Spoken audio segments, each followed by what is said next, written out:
This is Bethel Advocate with Marie Andrus, Making Raviolis, Part 2. Welcome back to Part 2. I guess I didn't scare you off too badly. While my pasta is resting, good time to make the filling, and ravioli will require less filling than you think it might.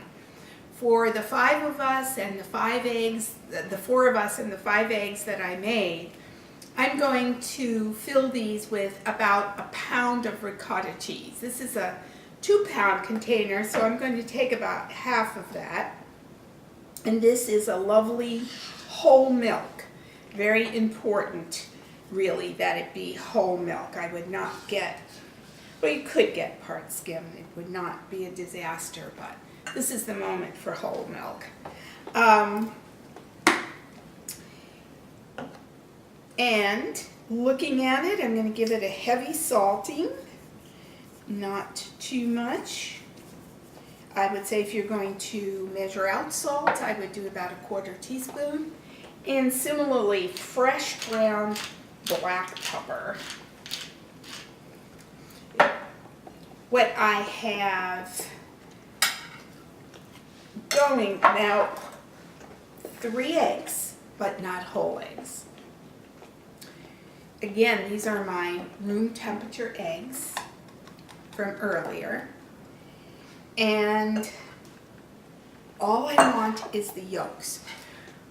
My purpose from here on out with both rolling out the dough and filling it is to defeat moisture. Because too much moisture in the filling, too much moisture in the dough will leave you with the stickiness that you want to avoid.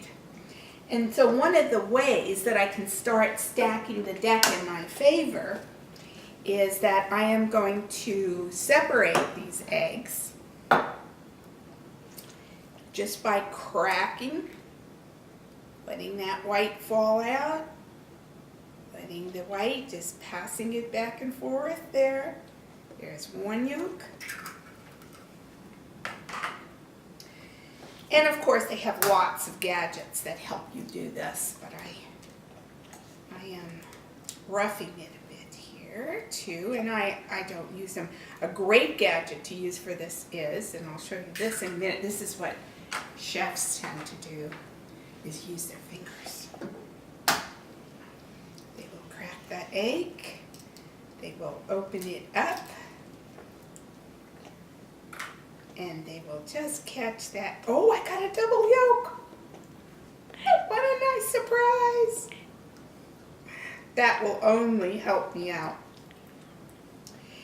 And I will put these in a baggie and freeze them and use them in a nice way later on. I'm thinking about meringues.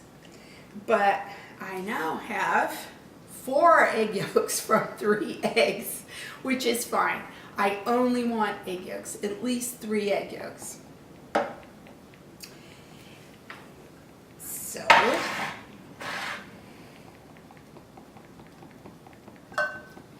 I want to use a spoon, and you might use a hand mixer.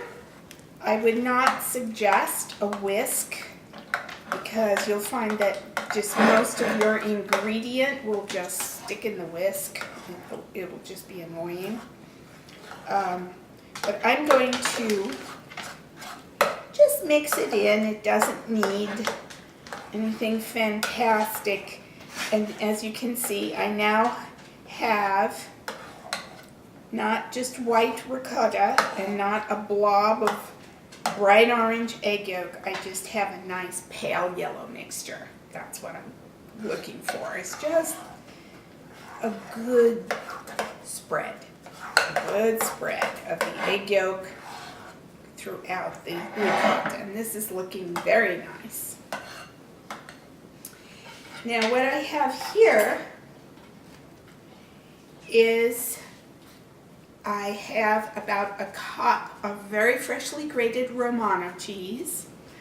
I have about a cup of fresh chopped flat leaf only parsley, and I have about 4 slices of mortadella that I've chopped. And I've chosen to make this ricotta cheese, mortadella, parsley cheese filling for these raviolis. But of course, as you know, there are many, many fillings for ravioli. We could have a spicy veal filling. We could even have squash or pumpkin or sweet potato. Many people love spinach in the filling. If you use spinach, be sure that it is very dry. Saute it in. My favorite method with spinach is to use frozen spinach, put it in a frying pan, and let all the water steam out. Nice dry spinach. But today, out of all these possibilities, we chose parsley. And I'm not going to use all that parsley. I'm going to use all the mortadella. And most of this cheese. And we'll be using more cheese in the dish when we finish the ravioli. And now it's just a matter of mixing for a good distribution, you know, getting right down to the bottom of that bowl and turning things over, scraping the sides, getting it around. You just have to work it a little bit to get an even distribution of all the goodies I just put in here. So salt, pepper, egg yolk only, flat leaf parsley, mortadella, and Romano cheese.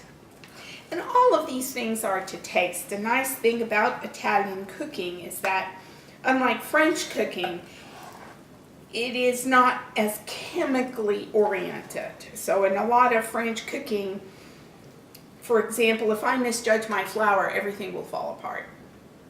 If I put a whole cup or a half a cup of parsley into this mixture, nothing will happen. I'll just have more or less parsley. So don't be afraid to use your eye and use your judgment. Nothing much can go wrong. And that's about it, I think. It's looking to me, and you know, I'm staring at the bowl, which is what I like about cooking, because you can think about everything else. But I'm intently focused on the bowl because I'm looking to see, does this look like an even distribution of things to me? And it does. End of part 2.